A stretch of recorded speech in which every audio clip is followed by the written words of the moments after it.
মেয়েটা আমার দুই গালে থাপ্পড় দিয়ে বলল, তোর মতো ছোট লোকের সাহস কী করে হয় আমার শরীর স্পর্শ করার? আমি কি বলবো বুঝতে পারছি না। থাপ্পড়টা এত জোরে দিছে আমার মনে হচ্ছে 5 আঙুল পুরোপুরি গেঁথে গেছে।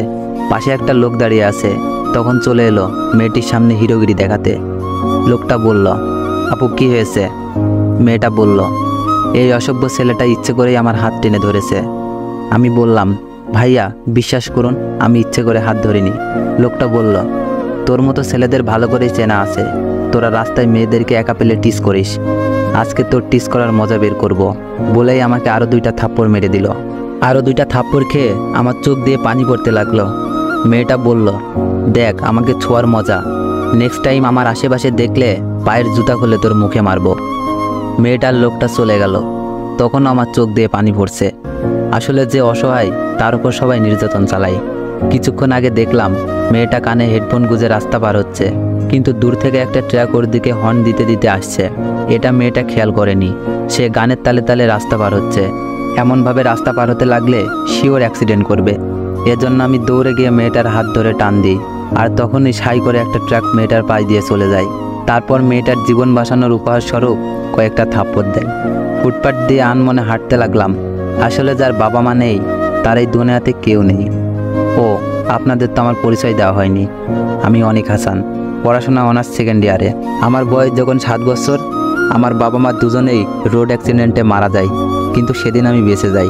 এরপর নানু আমাকে ওনার বাসায় নিয়ে যায়। কয়েক বছর পর নানুও মারা যায়। এরপর থেকে মামার বাসায় থাকি।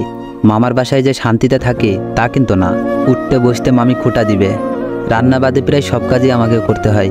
তারপরও কেন জানি আমাকে দেখতে পারে না। মনে হয় আমি ওনার 2 চোখের বিষ। একটু পর বাসায় আসি। আমাকে দেখে মামি বলল, নবাবজাদার এতক্ষণ বাসায় আসার সময় হলো? তোরে না বলছি পাশের দোকান থেকে 1 বস্তা চাউল আনতে? চাউল না নিয়ে এসে খালি হাতে আসলি কেন? এ বাসা কি তোর বাপের নাকি যে যখন যা ইচ্ছা হবে তখন তাই করবি? তোরে বসিয়ে বসিয়ে ভাত দিতে পারবো না, মনে রাখিস কথাটা। এমন কথা প্রতিদিনই শুনতে হয়। এসবে অভ্যাস হয়ে গেছে। তাই কোনো কথা না বলেই পাশের দোকান থেকে 1 বস্তা চাউল নিয়ে আসলাম। রাতে পড়ছি, তখন শুনলাম মামি মামাকে বলছে, তোমার ভাগ্নের কাণ্ড শুনেছো কি? মামা বলল, অনেক আবার কি করলো?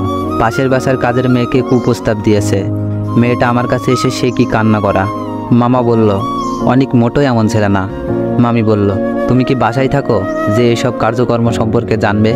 বলছি কি, আমাদেরও তো মেয়ে আছে, যদি ওর দিকে খারাপ নজর দেয় তাহলে কি হবে? মামা বলল, ধুর, অনেক তো আমাদের রিয়াকে নিজের বোনের মতোই ভালোবাসে।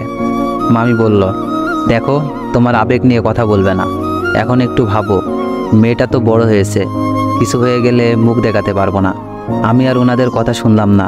ভাবতেই খারাপ লাগছে, যাকে নিজের বোনের চোখে দেখি তাকে নিয়ে মামি কী সব ভাবছে, আর আমাকে কী সব উল্টাপাল্টা মিথ্যা বলে আমার সম্পর্কে নিরূপ ধারণা তৈরি করছে।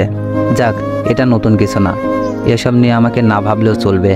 এখন অনেক পড়া বাকি আছে, বই নিয়ে পড়তে বসলাম। পরের দিন মামি বলল, ওনার বোনের মেয়ে আসবে, মেয়েটাকে স্টেশন থেকে নিয়ে আসতে বলল। এই মেয়েটাকে আমার একটুও সহ্য হয় না। সব সময় অহংকার নিয়ে কথা বলে, আর কথায় কথায় আমাকে অপমান করে। আজকে বাবা মা বেঁচে নেই বলে এসব সহ্য করতে হয়।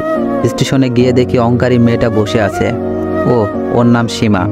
আমাকে দেখেই বলল, ওই চাকরের বাচ্চা চাকর, এতক্ষণ পরে আসলি কেন? আমি বললাম, দেখুন আমাকে যা ইচ্ছা বলেন, কিন্তু আমার বাবা মাকে নিয়ে একটাও বাজে কথা বলবেন না। সীমা আমার গালে একটা থাপ্পড় বসিয়ে বলল, তোর এত বড় সাহস, চাকর হয়ে মুখে মুখে তর্ক করিস?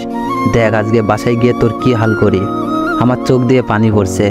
আজকে এতিম বলে সবাই আমাকে মারে, বকা দেয়। নিজের বাবা মা থাকলে হয়তো এই দিন দেখতে হতো না। কেন যে সেই দিন বেঁচে গিয়েছিলাম, সেদিন বাবা মার সাথে আমিও কেন মরলাম না? সীমা বলল, ওই ফকিন্নির বাচ্চা, দাঁড়িয়ে না থেকে আমার ব্যাগগুলো নিয়ে আয়।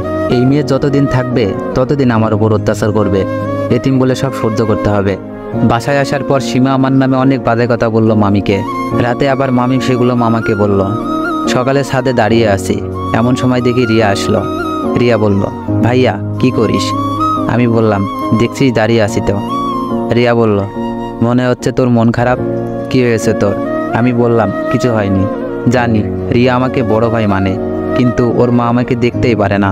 সাথে আরেকটা যোগ হয়েছে, এই আপদ কবে যে যাবে আল্লাহ জানে। ভার্সিটি যাওয়ার জন্য রেডি হয়ে রুমের বাইরে বের হতে লাগছি, অমন সময় সীমার সাথে ধাক্কা লেগে গেল। অমনি সীমা ঠাস করে থাপ্পড় মেরে দিল। সীমা বলল, শয়তান লুচ্চা কোথাকার, মেয়ে দেখলেই জড়িয়ে ধরতে ইচ্ছা করে তাই না? আজকে খালু আসো, তারপর তো লুচ্চামি বের করব। মামি সীমার কথা শুনে এসে সীমাকে বলল, কি হয়েছে? সীমা নেকা কান্না করে বলল, দেখো খালামণি, এই লুচ্চা অনেক আমার হাত ধরে ওর রুমে টান দিছিল। আমি থাপ্পড় মারছি দেখে ছেড়ে দিছে। মামি এসে ঠাস ঠাস করে আরও কয়েকটা থাপ্পড় মেরে দিল। আমি গাল ধরে বসে পড়লাম। মামি বলল, এতদিন দুধ খাইয়ে কালসাপ পুষেছি, আজকে তোর মামা আসলে তারপর তোর বিচার হবে, ততক্ষণ তোর রুমের বাইরে যাওয়া বন্ধ, বলে মামি দরজা বাইরে থেকে আটকে দিল। আমি ফ্লোরে বসে কান্না করতে লাগলাম। আমার সাথে কেন এমন হয়? দুনিয়াটা বড়ই নিষ্ঠুর, যার আছে সব কিছু আছে আর যার নেই তার কিছুই নেই। কান্না করতে করতে ফ্লোরে ঘুমিয়ে পড়ি। দুপুরের দিকে ঘুম ভেঙে যায়। ক্ষুধায় পেটটা জ্বলে যাচ্ছে, বাইরে থেকে আটকে দিছে, খুলতেও পারছি না। মামিকে ডেকে বললাম, সকালেও কিছু খাইনি, অনেক ক্ষুধা লাগছে, কিছু খেতে দিন। মামি বলল, তোর মতো ফকিন্নির বাচ্চা 2-1 দিন না খেয়ে থাকলে মরবে না। এই বলে মামি চলে গেল। এখন আম্মুর কথা অনেক মনে পড়ছে। ছোটবেলায় নিজ হাতে আমাকে খাইয়ে দিত।